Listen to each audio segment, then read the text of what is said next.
documents from both councils with some terms for the special permit that both parties have agreed to.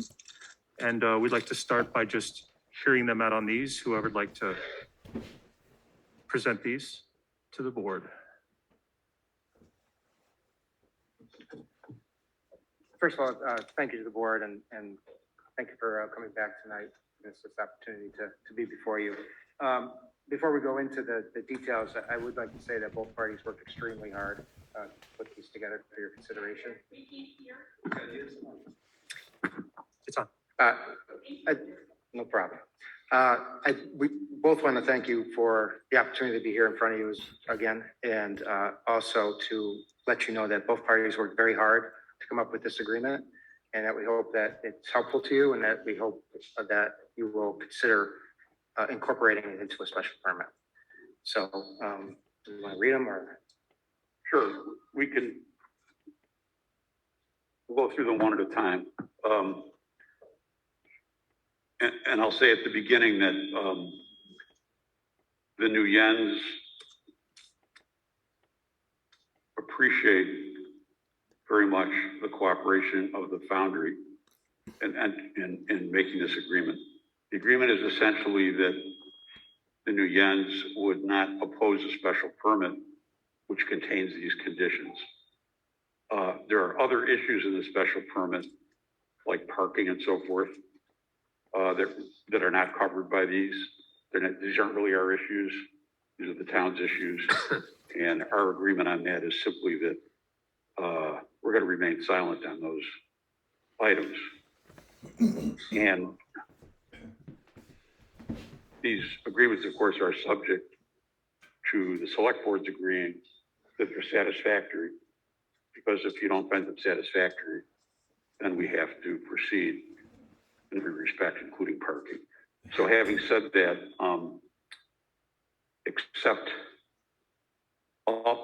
with an exception, which I'll get to in a minute, all performances would take place indoors with the window and doors open, but subject to sound limits as set out in paragraph 2. Here's paragraph 2. Of the 5 performances per calendar year, 3 performances for the balance of 2021 could take place outdoors, provided the sound levels at the property line of the Foundry not exceed 60 decibels average, to be measured at the property line by a calibrated measuring tool. The calibrated measuring tool is a term of art. 3, the Foundry will take all reasonable crowd control steps, including staffing and barriers, to keep liquor on premises only and to keep patrons from trespassing on New Yen, Tricorian Express property, and from parking on said property or on Harris Street. You want to continue? Sure.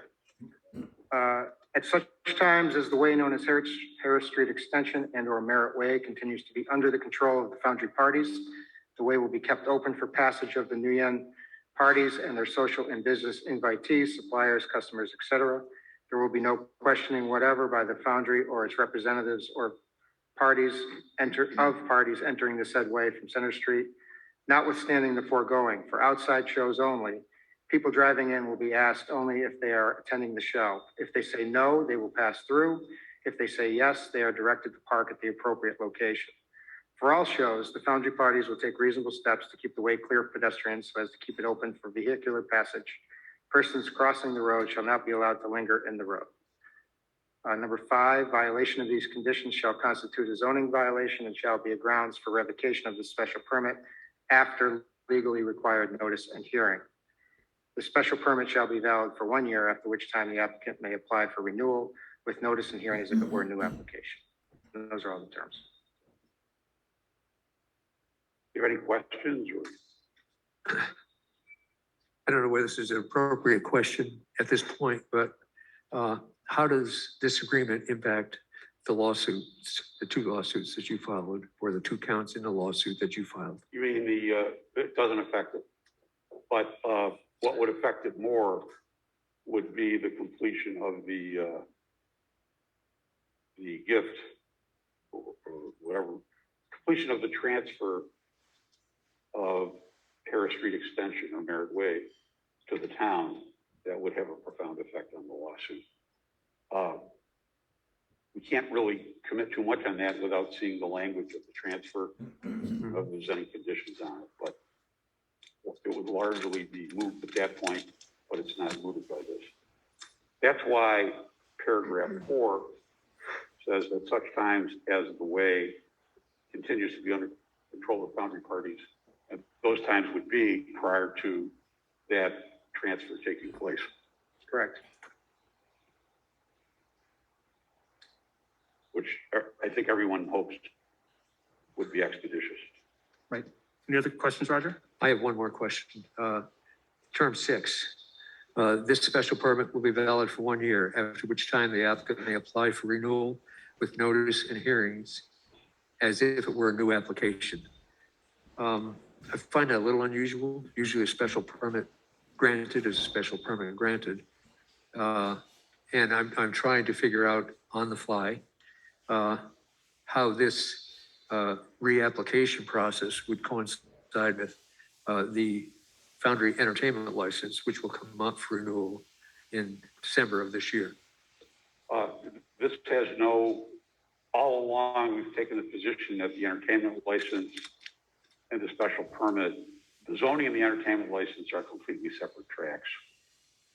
So our position would be, as it has been all along, that the entertainment license without zoning permission is pointless. So I don't know. We didn't really have that in mind when we drafted this. And as we've seen this year, the time in which entertainment licenses are granted seems to be somewhat fluid. So we're hoping that the board can work that out. So I think the idea of number 6 is that the parties have a year to work through this and hopefully be able to work a little bit closer together to work out any smaller details that need to be worked out. Okay. At which time, hopefully they could come in together to have another agreement like this, with maybe a little bit of differences here and there as things have changed. For example, the road. For example, the decibel levels, maybe that can be adjusted in some way. We'll have to see how that goes. I think as you've seen through these proceedings and before these proceedings, the parties, for whatever reasons, have not had a cooperative working relationship.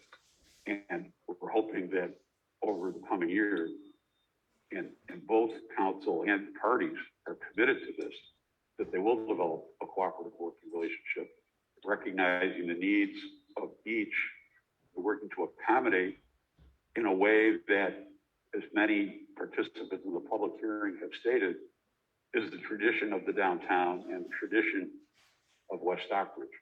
We're hoping that next time we're back here on this kind of thing, it'll be in a very different context. If that answers your question at all. Yes, it does. Thank you. Anything else, sir? I'm finished at the moment. Kathleen, do you have any questions? I do. I have a follow-up to the same point. If this special permit is valid for 1 year, it means we'd be back here at this time of year next year, which would be in the middle of Amy's season, or not in the middle of it exactly, but her season wouldn't be completed. Is that an appropriate time frame? First of all, I didn't respond to Roger when he said it's unusual to have them time limited. It's true that many are not time limited, but it's not unusual to have them time limited either, especially in this situation.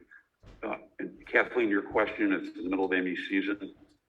If we needed to adjust it to be like 13 or 14 months, that's something we could talk about. I haven't talked to my client about that, but Right. I just wouldn't want to see there Yeah, be us be in this exact same situation of an incomplete season and Amy not knowing whether she could continue to book her That makes sense. bands. So, Thank you. Anything else, Kathleen? no. I'd like to turn to our town council for his analysis of this and advice, especially as it relates to line 6. as it relates to what, Eric? Line 6. I did 6. Yes, to the board through the chair. I've just, seen this as you have just now. Just making sure you can all hear me clearly. Yes, sir. Good.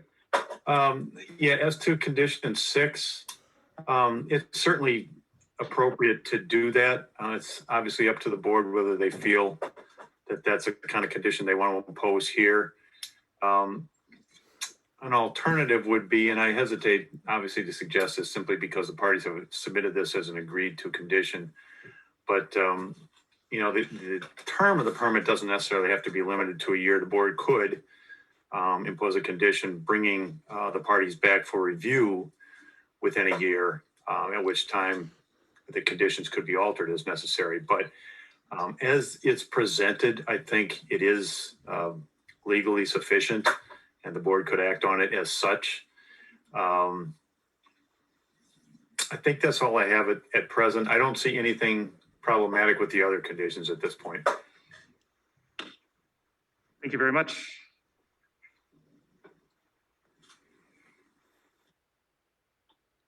Well, Do you want me to check with my client about extending it, say, to October 30 or something like that? That'd be great. Can I have a moment? to do yes, that? please take a moment.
My client points out that a year from now is also in the middle of the Orient Express season, and that hopefully the reason for the extension would be to accommodate the needs of both businesses to make plans rather than just the needs of the Foundry. But having said that, we'd be agreeable to changing this to say the special permit shall be valid till October 31st, 2022. Thank you.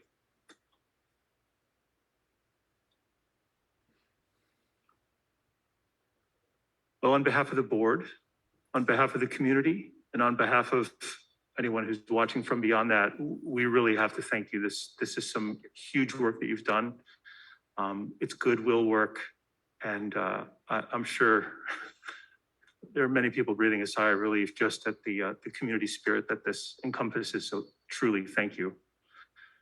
I'm going to ask my board members if they require any other testimony from anyone else that we've heard from before we close the public part of this hearing to move on to our Well, deliberation. I believe the public hearing would have to remain open for parking and other issues. And also there may be people here who didn't testify the first time. Well, that's not my understanding of the extension. I will turn to Jonathan to see.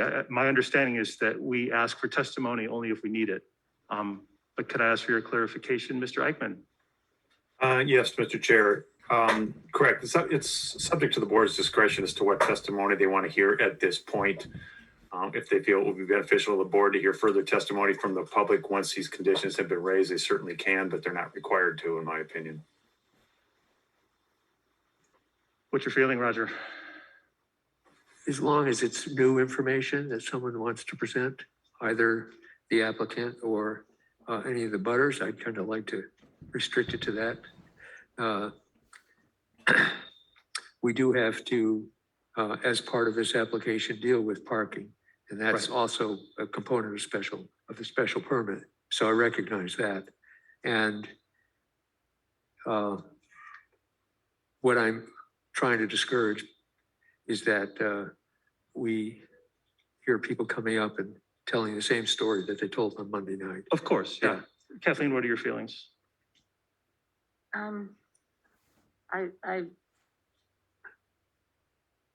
I would prefer to move directly into our deliberations, but I will agree that if people do have new information, and that is an important distinction, that it is new information, we avoid the ongoing conversation that happened last Monday night, so.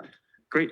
Mr. Chairman, I would just want to point out that since we were here last, there have been 2 or possibly 3 additions to the application, amending in particular the part of it that involves parking and also some other parts, which may not be as pertinent, but the parking stuff that no one has seen or had the opportunity to testify before tonight. Point taken. That's why I made the comment, except for parking, which we haven't dealt with. Right, yeah. Then if it's still the core of the application that wasn't impacted by any of the documents we've received since Monday night, I think we should hear it. But if it's still pertinent to the basic, the application that we did look at on Monday, Right. I don't think we need any more information to make our decisions, particularly after this document received tonight. So I would like to see if you could restrict public participation to the subject of parking, unless somebody has new information or a new issue that they'd like us to listen to. That sounds reasonable. Anybody want to speak to parking or any new information for the consideration of this special permit? Or can we resume our seats? Thank you, yes. Thank you. Thank you. And we're, of course, we've submitted documents. There were documents in the original packet related to parking, as well as the additional things that you have received. So we're here and ready to answer any questions. Thanks very much. Thank you. Mr. Hotchkiss.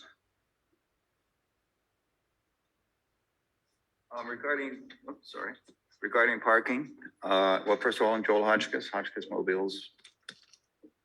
I believe we're in a butter. I'm not sure if it's 500 feet or more or less, but anyway. As far as parking, we have 9 or 10 spots in our lot, which we have donated or offered to Foundry parking guests. So that from listening to this, I think equals 30 people in the overall attendance that she's allowed. So just wanted you to know that's there. So that's what I have to say. Thank you.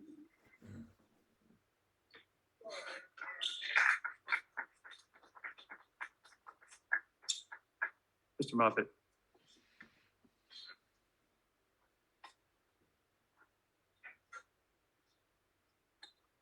Good evening. I am Earl Moffett, and a butter to the Foundry directly. And I'm pleased that we've had this arrangement come before us. But on the subject of parking, I just wanted to raise a few points. And historically, first of all, that building has never conformed to the parking regulations as outlined in the zoning bylaws, which have now been changed to some extent. But I'm just making that point. Since that place was built, there's never been adequate parking per zoning regulations. Now, the other point I'd like to make is that there are several businesses, the Foundry included, Rouge Restaurant, other businesses on Center Street and Depot Street, that all need to share what public parking is available. And if you consider the capacity needed for all those businesses, there simply isn't enough space. So my point is that I urge you to consider carefully how to address the parking situation for Amy's particular needs. I don't want to get into much of anything else except that my wife and myself both support all the businesses in the area, trucks, Amy, everyone else. But I'm bringing this up because parking in general in that area and all of downtown for that matter is a serious issue that needs to be carefully looked at. I won't go any further, but that's my point. Thank you. Thank you.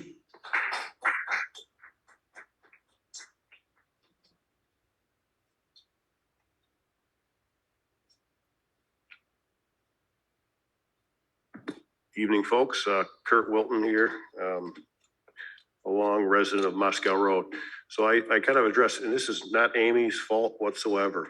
I shouldn't be wasting anybody's time about parking, but we'll be talking about parking in that area in the future. Within a month, I'm going to bring up some issues that are currently happening down there. The area in general is Moscow Road right of way. I travel Moscow Road to get to my home. My neighbors and my family drive down there. And it's not Amy's fault, but we just want to make sure that with Amy's permit, we don't want to add to the chaos and the very sometimes asinine way people park down there. I sent all you folks some quick images today of probably 12 photos. And we just need to make sure we prevent any more chaotic, illegal, stupid, you can use that word, it's crazy down there. So again, with parking, let's make sure that it does work. She falls into all the regulations of the 300 foot. You guys can allow her to take up some of that municipal parking. So just a couple things on that. There is, if you recall, on this sketch, 300 foot buffer. There are a few she has to probably eliminate because of the fact that they're already pre-committed to restaurants like the Rouge, 4 spots. I think we've given package store on Main Street committed 2 spots. So if you remember that, there's probably those 6 spots shouldn't be considered in this parking plan. And then, we get the public parking there.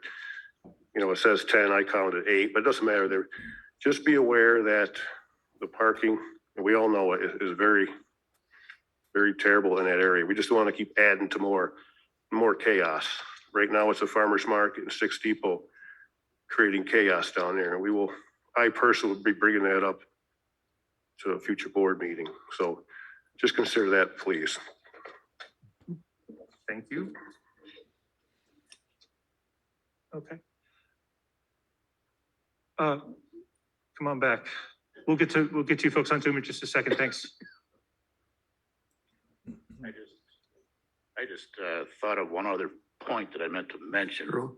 In the, if you look at the zoning regulations, it states that a parking area needs to have a surface of a stone or similar material on it. So in considering that, I guess my comment would be you can't have a lawn and a parking area in the same spot. It's got to be one or the other. Amy has indicated parking on the green, but if you're going to have parking, then it's a parking area. It's not also a green if the zoning is taken strictly. That's my comment on that. Thank you. Thank you. Dana Bixby from Zoom. Yeah, please. Has there been a presentation as to the specific parking requirements that the Foundry has proposed? I know I saw some paperwork originally, but what are the specifics of the parking requirements they say they need to meet? We've not reviewed that yet. Do you mind speaking to that?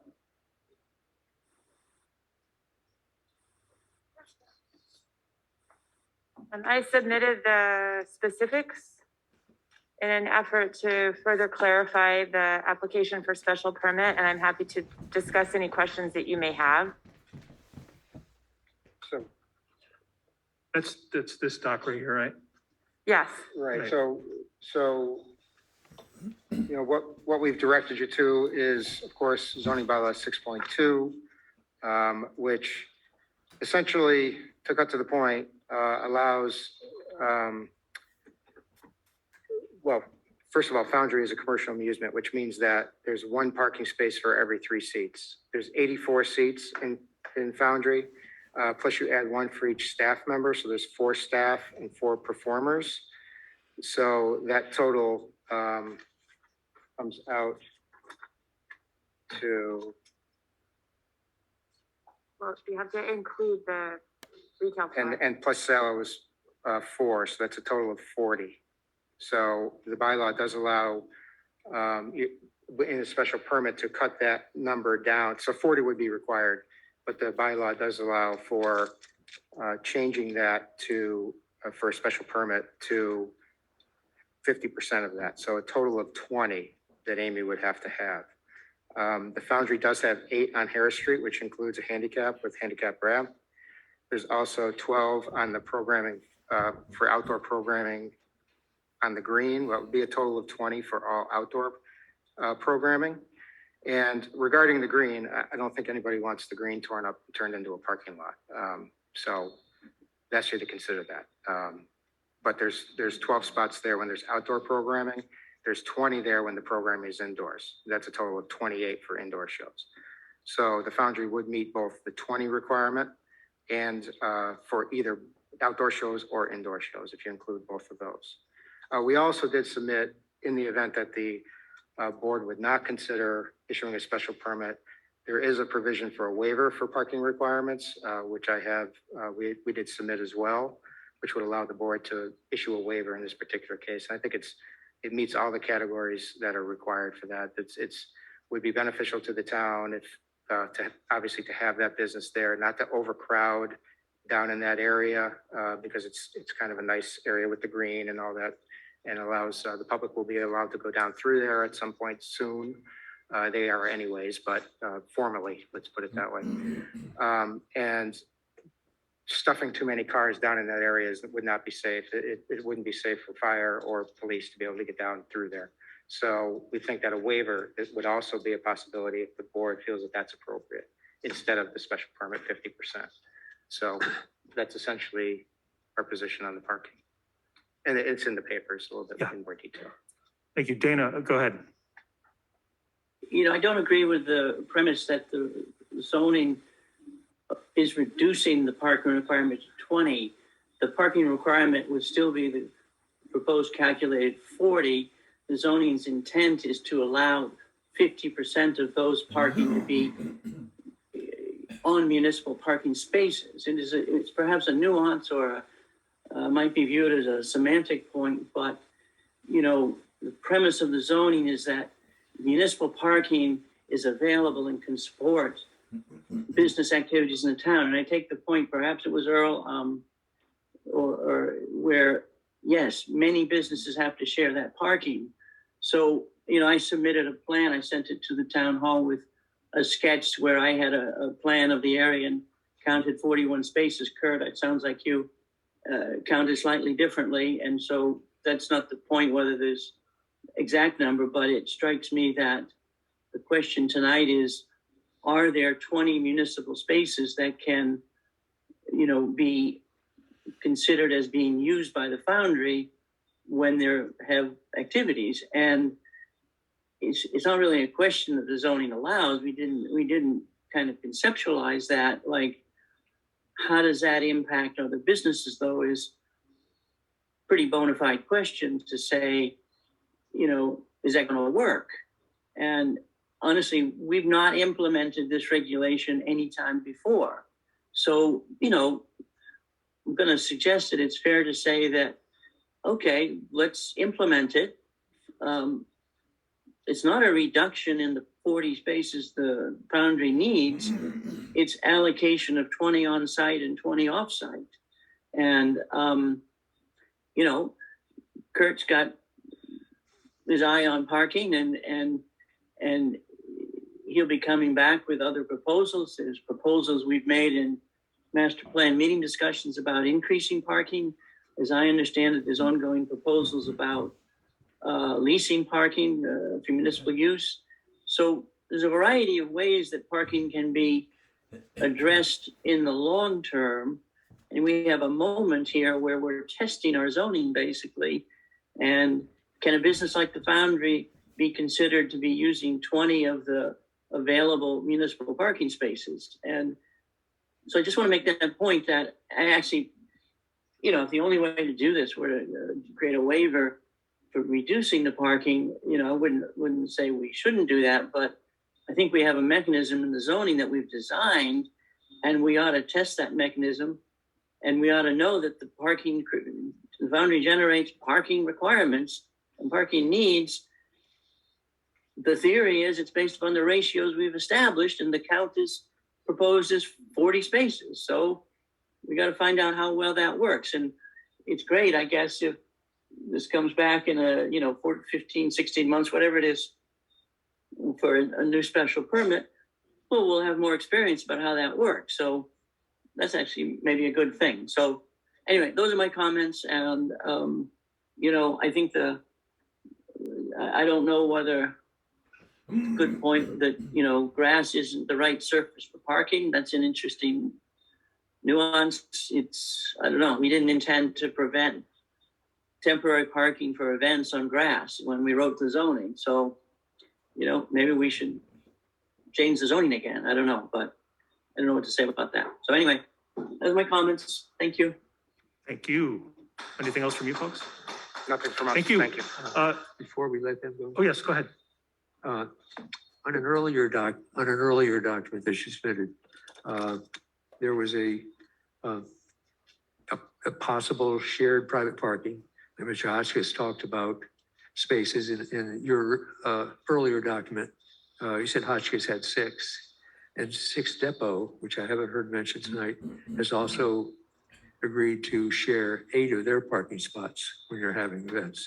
So that sounds to me like there's a potential 14 out there that, between what you have on your lot and what 2 firms have said they would commit to you, then you have 14 spots before you actually need to use municipal parking.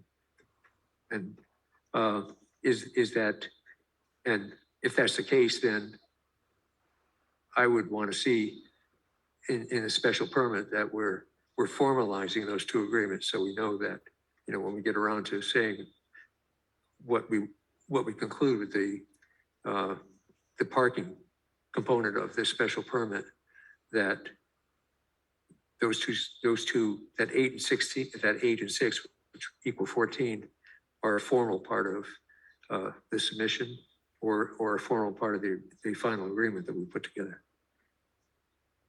Well, we could certainly do something like that. I think I would submit to the board to consider the number of spots that are out there, which is, based on information that was received from Public Works. 34 on Main Street, 7 on Center Street, 3 on Depot Street, Main Street parking lot, 13, public restroom lot, estimated 9, upper lot on Hotel Street, estimated 8. So of course, there is the possibility of private, and you've heard somebody very generously offer that. There is a requirement, I believe, that they actually put that on deed. Yeah. Okay. We'd rather not have to encumber them in that way if we don't have to, but certainly if that's something that the board would insist on, then we would have to go to them on that. Okay, that was my question. Thank you. Thank you.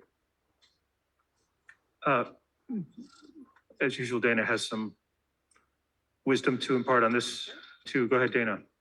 Yeah, I don't know if it's wisdom or not, but the intention of the zoning and when we wrote regulations for sharing private parking was to overcome the problem that exists, that I think in fact happens when current refers to a couple of spaces being allocated to, I don't remember what Kurt said, but different points in time when shared parking agreements were made and there was no mechanism for recording or knowing what those agreements were, other than somewhere in the depths of the language of the special permit conditions, and in the memory of a few people who, maybe Kurt, I appreciate that, who might remember that. So it's not a minor thing to share parking. It creates a paperwork burden that I think would have to be completed before you could, vote on a special permit, you'd have to see the terms of the paperwork being finalized. So it seems rather cumbersome if there is indeed a mechanism to share municipal parking. It's great, maybe there's still an ongoing informal agreement where 6 Depot and Joel and Sandra can share parking and let folks go into the Foundry use their spaces, and that would relieve the municipal parking. But we certainly didn't intend to, create a casual, okay, we're going to share some parking kind of deal like we've done in the past. The point is to have a mechanism for having some oversight and control of who's sharing what parking where. So I think that's, just my caution perhaps about going into the private shared parking idea. So anyway, thanks. Thank you. Good. Anything from you, Kathleen? No. Jared, thank you for standing by. Please go ahead. Hi, thank you. Can you hear me okay? Yes, sir. Awesome. Jared Gellermino, site manager at Turn Park. We hadn't really talked with Amy about this before, but on nights that we don't have conflicting events, the Foundry is welcome to use our parking lot. And there are at least 25 spaces here. So that's pretty much all I wanted to say. Just wanted to put that out there. Well, thank you. Next on the screen, Lori S.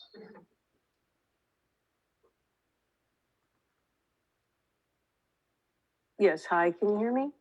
Yes, please introduce yourself. Tell us who you are. Yes, Lori Santhe, East Alford Road. And my comment is just to ask what the process is when you have documentation. Is it possible to share that on the Zoom screen? Or is there a process or way that the public can access materials that are part of the meeting that you can share? Well, this is a small town with limited resources. I wish we did have that super high-tech capability. Zoom as part of these meetings is sort of a bonus that we've sort of cobbled together with volunteer efforts of some of us here at Town Hall.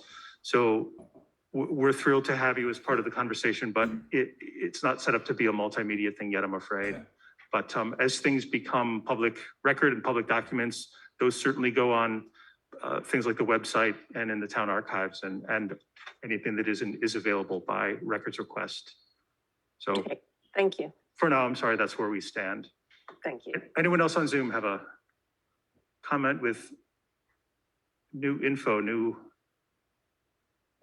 seeing none? We ready to?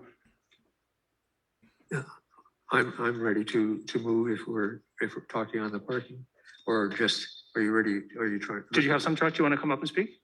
Yeah, come on up.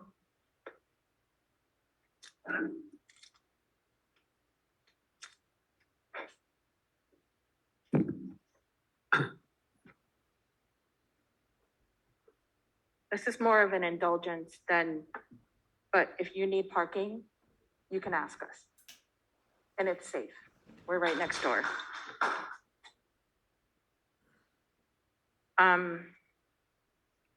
If I can make a statement before the board's decision.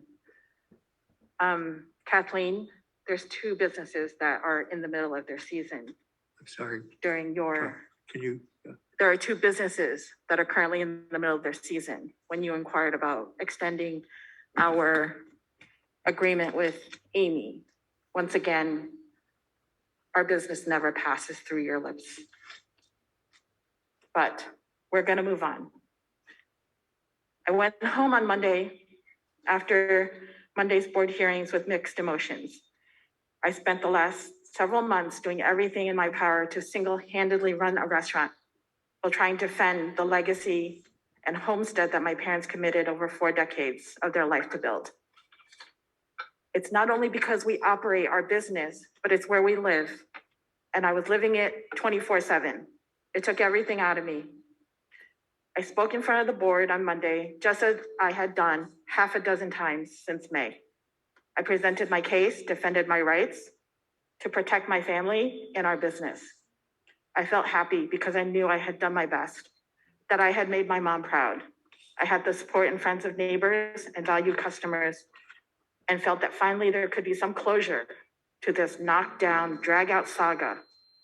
That when the pandemic is over and my mom can safely come home to West Stockbridge, that order would be restored.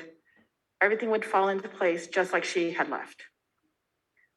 But then I realized the decision that would be made tonight could bring closure to the dispute. That decision alone would not bring a return to our cherished, tight-knit community. Our small town had been torn apart. We were pitted against each other, advised by the board to fend for ourselves, and everyone was made to pick sides. If we just continue to leave it up to various town boards and local officials, it will never heal these fresh wounds, and it will never bridge the recent divides. It requires all of our individual efforts as neighbors and as a community.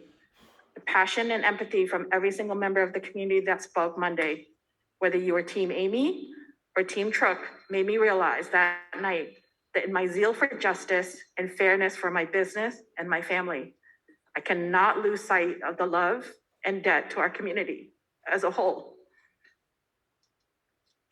to the health and welfare of our community spirit. And also I stand before you tonight to ask that you grant the Foundry its special permit.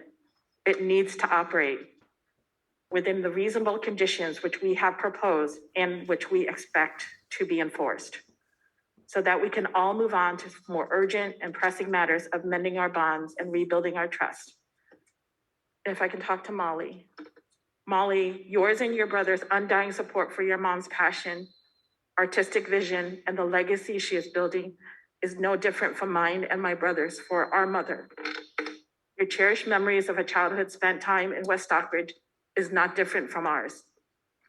We hope these memories will give you and your brother the confidence to soar and thrive, always knowing that wherever you go, this is a special place that we have the privilege to call home. You may travel far away, West Stockbridge will be a haven we all seek and the beacon we look for upon our return. There will be no coffee that tastes as good as 60 Po, no vanilla as exceptional as Baldwin's, no French modern Mediterranean cuisine which can compare to Rouge, and certainly no Vietnamese food like ours. I couldn't shake the fact that Amy, your family couldn't have their happy pancake fixed the last few months. So I am extending an invitation to you and your family to please come order a meal before the kids go back to school and college. And yes, you do have to order a day in advance, as everyone else has been all summer. Before the season runs its course, as Adam suggested on Monday, I hope to have the opportunity to properly enjoy one of the remaining performances and get to know some of the talented local artists that you and know bring to our town. And this should be just our first step, but an important one. So we're gonna leave the politics to the politicians and try to come together as one town, as we always have done in the past, because it's the only way that will make it out of this pandemic. We can come out of it stronger, but together. Thank you.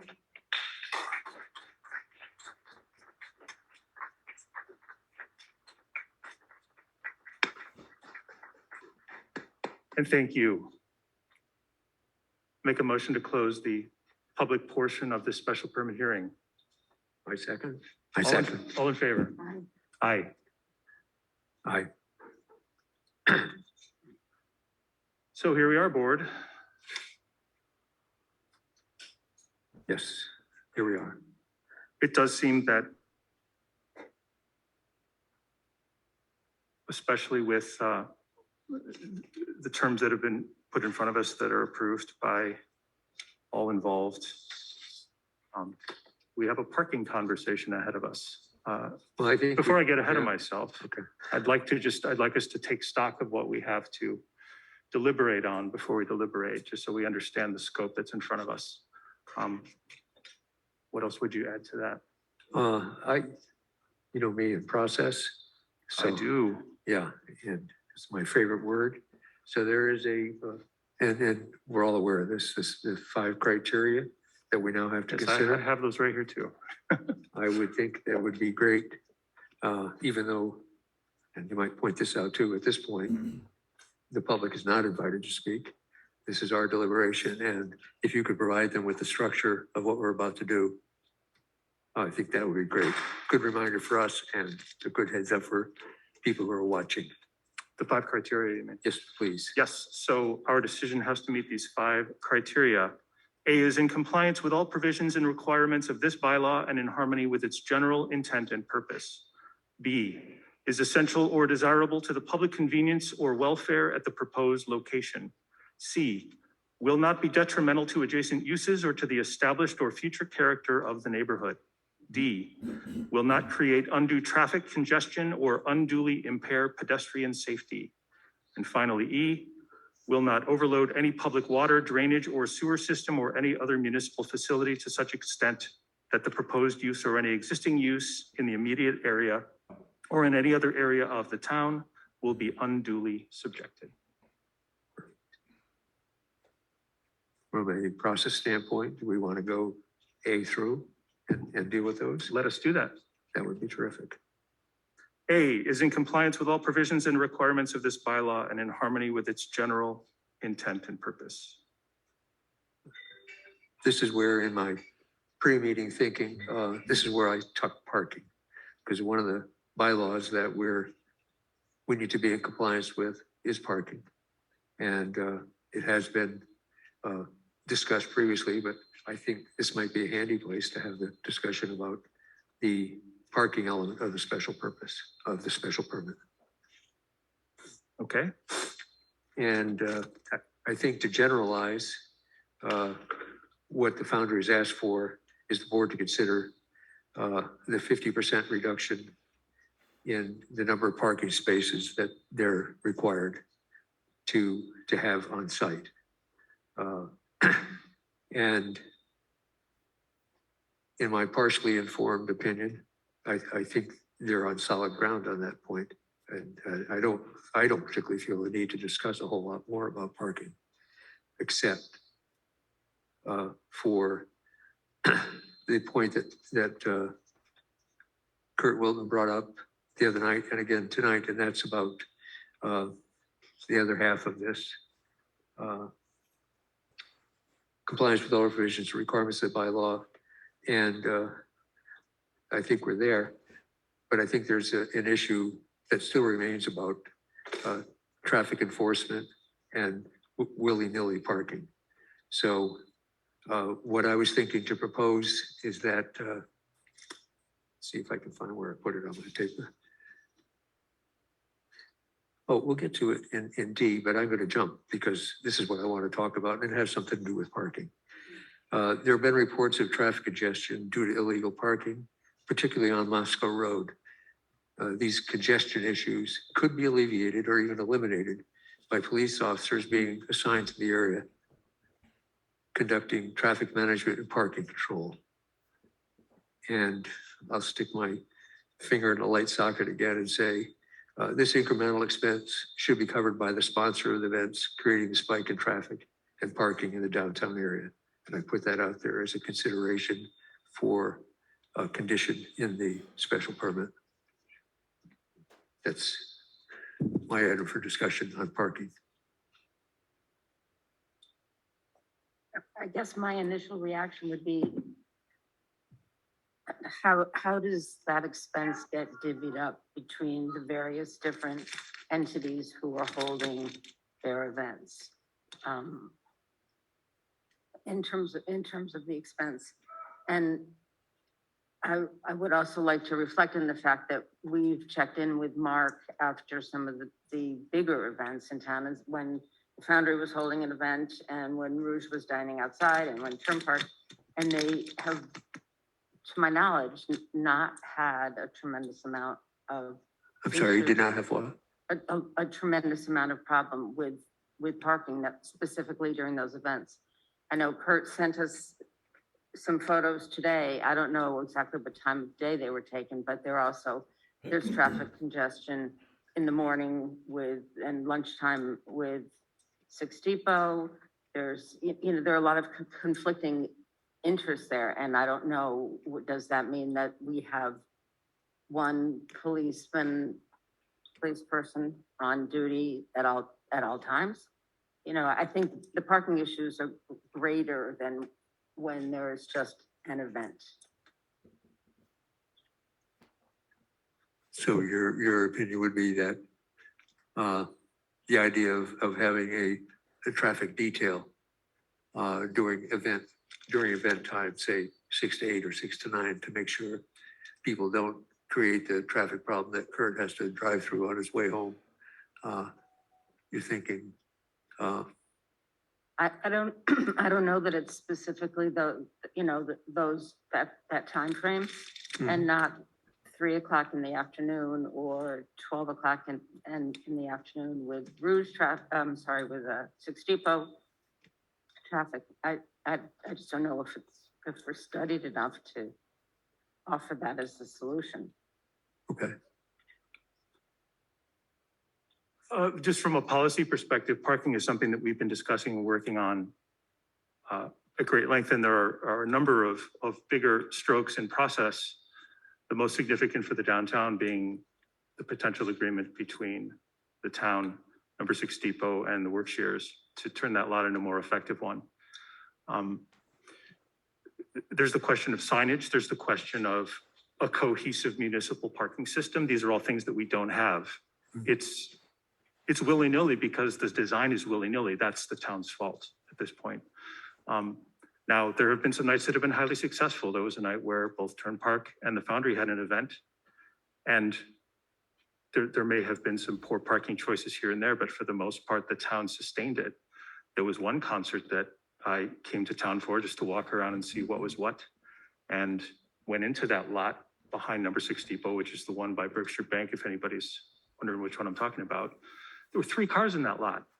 Everybody was around the critical mass of the municipal lot by the bathroom. So I think that's a question of design, signage, and knowledge about what we have available for parking. And I think with a proper design in place, making clear to folks that might not be from here, making clear where they can go that maybe isn't in the 300-foot circle, maybe is that lot at the top of the hill, the lot that I just mentioned that might fall under the control of the town. That solves a lot of problems that we don't need a human to be pointing and directing. And to that point, one person in one place might solve that problem. Like if you post, folks park at the post office, which isn't supposed to be. And if they're there, they're able to say, hey, you shouldn't park there. I'm gonna have to ticket you. But then they're not watching the thing down the street or the thing over there. It's one person isn't the solution to this problem. I think the design of the whole town parking system is, and I think it could solve the problems for, not that there's problems, but just make the refinements necessary for when there are multiple events downtown. And if we don't have to pay someone to be the director, if the signs do the job, then that's cost effective for the long run. all right. Point made, points taken.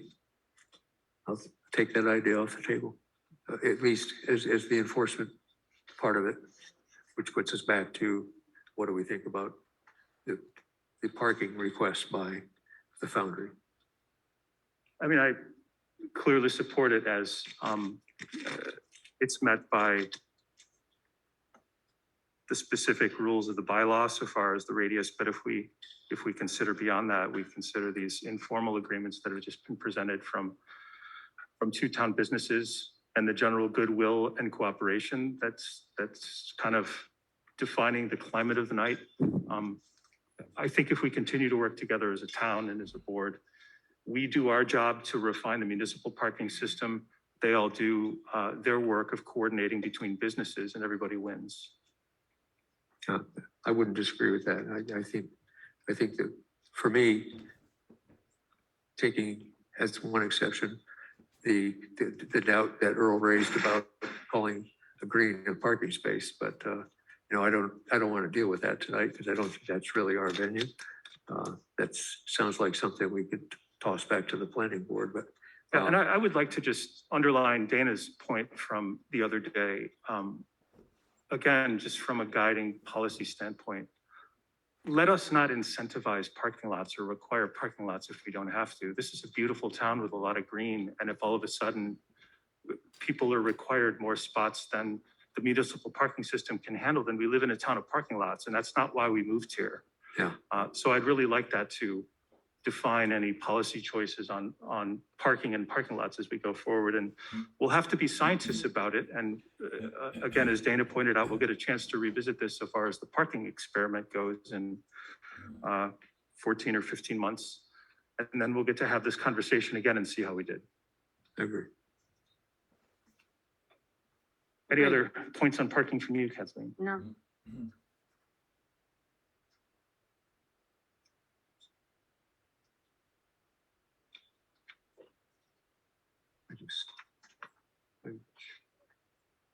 Any other question or discussion on this list of restrictions given by the respective town councils? Sorry, not As it town, relates to- councils, not town councils. Sorry about that. As it relates to item A, we're still in, is in compliance with all provisions, requirements of this bylaw? Well, right, let's keep, Because I believe, and maybe we could ask town council, I believe as a board in a special permit hearing, we actually have to go through each of these and possibly we have to vote on each one as we go along. yeah, we can certainly do that for clarity. Yeah.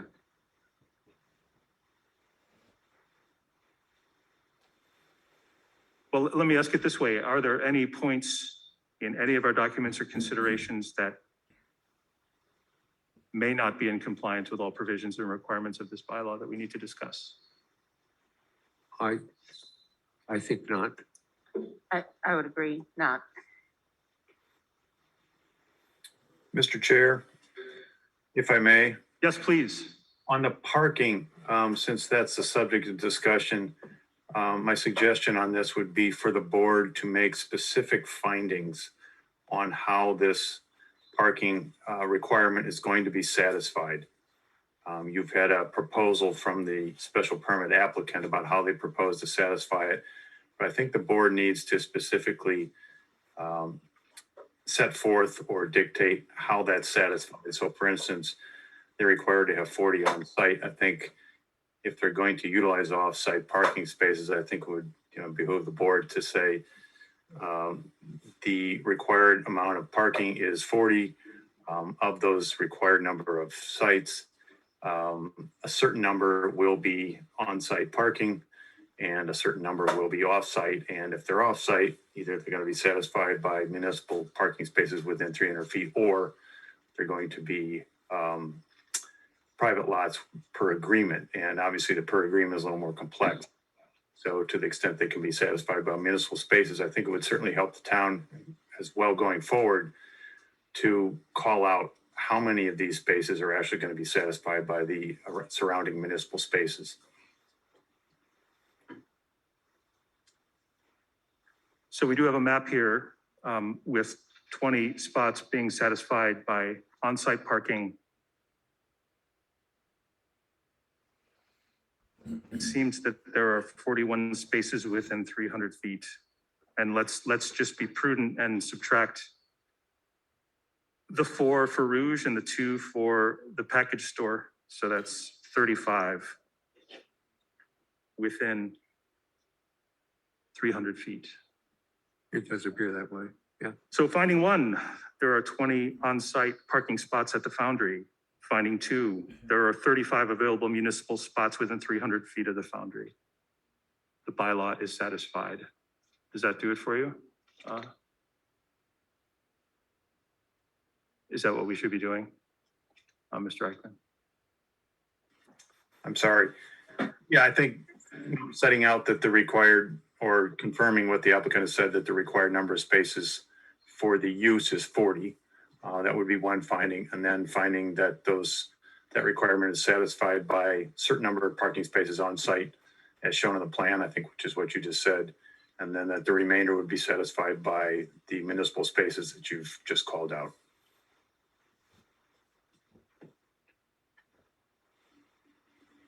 Okay, are we all in agreement that point A is satisfied on our list?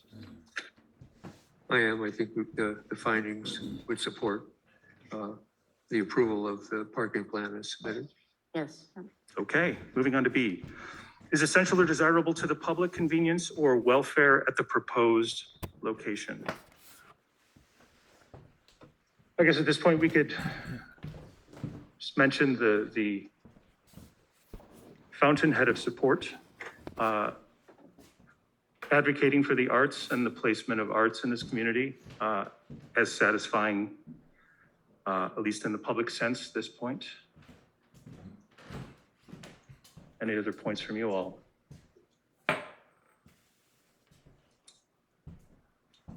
I find the language of point B a little interesting. When you think of the special permit as being submitted by an entertainment venue, and then we're now looking at criteria that says, is it essential or desirable to the public convenience or welfare at the proposed location? It's certainly, as you say, had a lot of support, so it's desirable to a significant portion of the public who's spoken up. But it's certainly subjective. It is, and to the welfare at the proposed location, I have a little problem just trying to wrap my head around that language. So my perspective on this is, particularly given the agreement that was offered by the parties tonight, that I think my finding would be that it is, if we choose to use this language, is essential to the public convenience or welfare and at the proposed location. I don't find any argument with that. Kathleen? Neither do I. I concur. So that would be the finding that we report in our decision document. Yes, we find that we meet the criteria of B. Moving on to C, will not be detrimental to adjacent uses or to the established or future character of the neighborhood. You want to lead this one? I would say again, given the agreement that both Chuck and Amy have come to and have brought to us, that I would think that its condition is met. Roger. I would agree with what Kathleen said. The agreement that we were given tonight that was read into the record, I think goes a long way towards making it a whole lot easier to say it's not detrimental to the neighborhood. But in terms of if there's a concern I have, it's mostly a concern about execution of the agreement, particularly as it relates to sound measurement. And I'll share my concern, and then you guys can think it over or whatever and comment on it. But my concern is that reducing noise by decibel measurement will require the use of sound measuring equipment, and I believe a strict set of protocols on how and by whom these sound measurements are conducted. And I wrote this earlier today before I saw the agreement, but I would say, assuming a reasonable set of sound measurement protocols can be derived, the permit conditions must also state who will pay for the cost of conducting these measurements, who will monitor and enforce them, and the penalties for non-compliance. So again, it's a mechanical execution and enforcement things that I remain concerned about, even with the great agreement that we had tonight. So, thoughts? I mean, we could certainly discuss that as an addition to this if we need to make that clear, or that could be a policy thing outside of this. Well, again, we are plowing new ground, so I don't know whether we need to put some words in the permit and the conditions of the permit that deal with the how we're going to do what we said we're going to do, and forget perhaps for a moment might dive into the weeds about who's going to do it and pay for it. But I think they're two pretty good questions, because my anticipation is that Truxton Express shouldn't be measuring and giving us information? And are we going to ask the police to take on this role? And are we going to give them specific guidance on stand here at these points in time where is somebody going to come give us a proposal about how to monitor what's going on so that we live with the agreement, within the boundaries of the agreement that was presented by the two councils tonight? Well, just to be optimistic about this for a moment, the Foundry throughout the outdoor performance period during COVID here has truly been cooperative about, so far as they can, about noise complaints and adapting systems and placement to minimize the impact on the town. And though they might not have calibrated equipment, a sound measurement meter is standard issue perhaps for any PA engineer. And it doesn't necessarily take a calibrated one to assess whether the act that you're about to put on is within compliance or outside of compliance of exactly what's being written in here. And I would suspect that the Foundry would take this number to heart, and anyone that mixes sound there would have their uncalibrated meter making sure that indeed what is set up is within this limit. If it weren't, and somehow the police had to get involved, then that's a different story. But and they would be the enforcement body for this. So your perspective is our police department does have a meter now, and I don't think it was borrowed. I think it's theirs. I think it was borrowed, but Okay. but we'll work that out with them. If somehow we get to a place where we need this capability, and with 5 concerts in a year, I suspect we're not. I think, again, I want to have faith that there's responsibility on the performance venues end to measure for this level and to exist below it. And I think maybe the police department is now experienced on the use of these meters. They gave us some readings. If they had to come measure, now they have an understanding of how. And I imagine they would answer the call. And a benefit to all of us, there's actually a number that's enforceable now in an agreement, and it isn't an ethereal, is there a law that applies? Now we have a number to exist on, and it should be very easy to decide whether we're in compliance or not. Any thoughts? And that sounds very reasonable. It's certainly something that you're more knowledgeable than I am. And if that seems a reasonable solution to you, I'd take your advice. And again, we have the gift of being able to revisit this in 14 months. And if there are problems with measurement or problems in enforcement, then we change course and do something more substantial. Well, good. Then I'll offer a slightly different suggestion. Rather than try to make up rules on the fly, I'd kind of like to, in terms of recording our decision, I'd like to place an obligation on the town to say that we'll come up with a set of a procedure, maybe, call it that, on how we will monitor and enforce the decibel measurement that's been outlined in the agreement of the two councils, rather than try to make it up now. But I think there should be some rigor in that goes up. They've stated a level. I think there's some rigor that's needed to ensure, in fairness to all parties, that we have a way of figuring out whether that level is being complied with. Because if you get a noise complaint, I don't want to say, oh, we need to put some rules together. It'd be a good idea to say that the town will come up with a set of protocols by a date certain that would allow a fair and equitable analysis to be made. That makes sense. I mean, it would serve the town, and I think the police department has already taken steps to become familiar with the gear and how it's used. Yeah.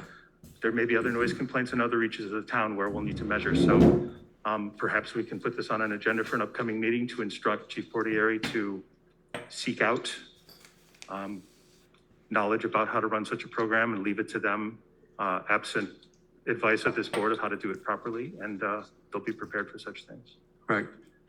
And if we do that, then, I feel better about being able to do the measurement compliance and enforcement activities. Sounds good. Any thoughts, Kathleen?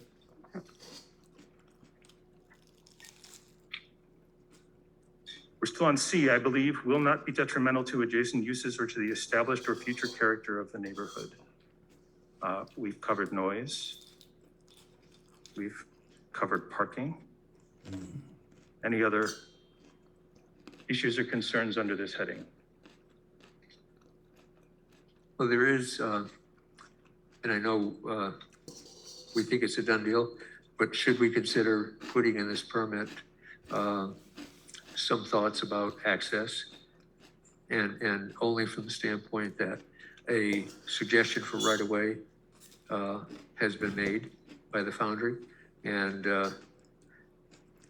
I don't know if either council has given us an idea of when that would happen.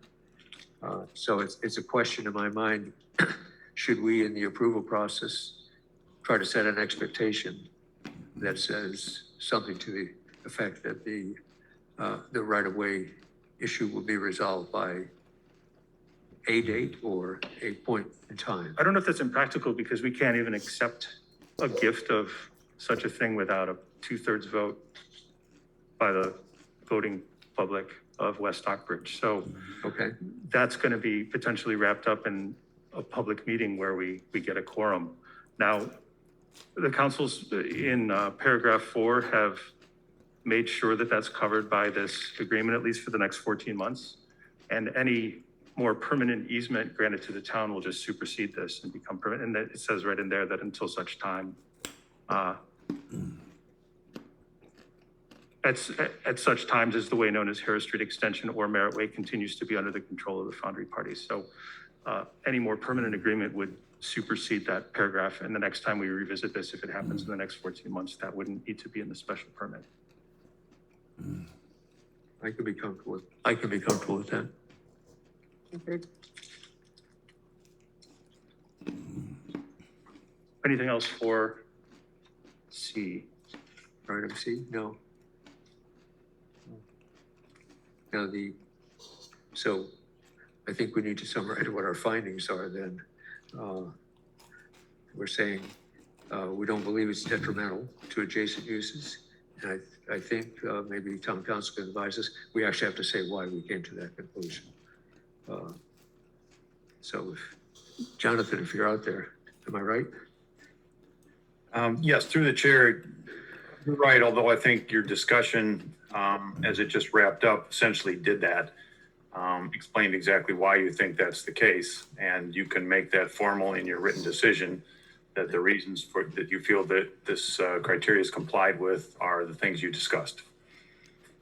So just to summarize quickly, with the agreement put in front of us, we've acknowledged concerns of sound, parking, access, which were the 3 that we came into the hearing being most concerned about, and those have been satisfied.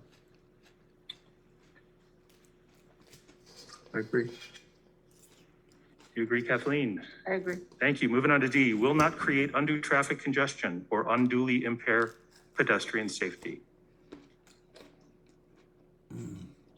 I've said my piece on this. We've had the discussion, so I think I'm fine. And I will say that the witnessing operations there at the Foundry, very responsible. There are staff to guide people. Barriers were necessary, and they're conscientious so far as flow and public safety. We satisfied with D? Satisfied. E, will not overload any public water, drainage, or sewer system or any other municipal facility to such an extent that the proposed use or any existing use in the immediate area or in any other area of the town will be unduly subjected. Having seen the numbers of gallons used in the sewage system, it's less than the usual residence. So it is not a use that does stress out our town infrastructure. I would agree. I think our finding would be that the information presented about the usage of water and the sewer system are certainly in line with any other building in town, whether it's a home or a business. So I have no issue with that at all. Great. Are we ready to entertain a motion? Jonathan, are we ready to put forward a motion? It certainly sounds like it. You've discussed a list of conditions. You essentially have approved the suggested conditions. So at this point, a motion, and I assume would be a motion to grant the special permit with certain conditions, and then you would list the conditions would be appropriate. And shall I read the conditions word for word? You've already read them, and if you haven't made any changes to what's listed on that sheet, I think a reference to that document would be sufficient. There was one change. Yes, there was, and I will read that one change. I move to grant the application of 2 Harris Street LLC for a special permit to use the property at 2 Harris Street, Assessor's Map 104.0, Lot 16, for the commercial amusement and retail use as set forth in the special permit application dated July 9, 2021, and plans submitted therewith, subject to the following conditions. And we will attach these 6 conditions given to us by the respective councils with one change to the draft submitted. I will read paragraph 6. This special permit shall be valid until October 31st, 2022, at which time the applicant may apply for renewal with notice and hearing as if it were a new application. Second that. All in favor? Aye. Aye. Aye. Thank you very much.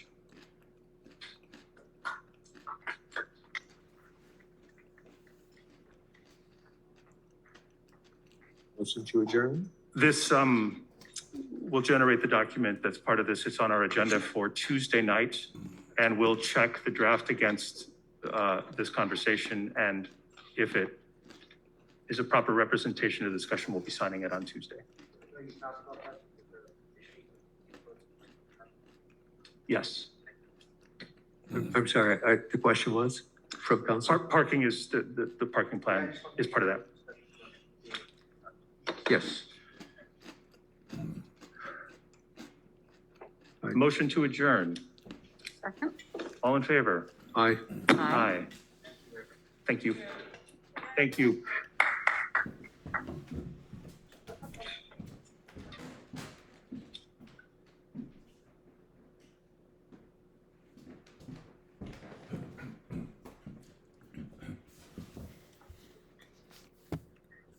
Thank you, Jonathan.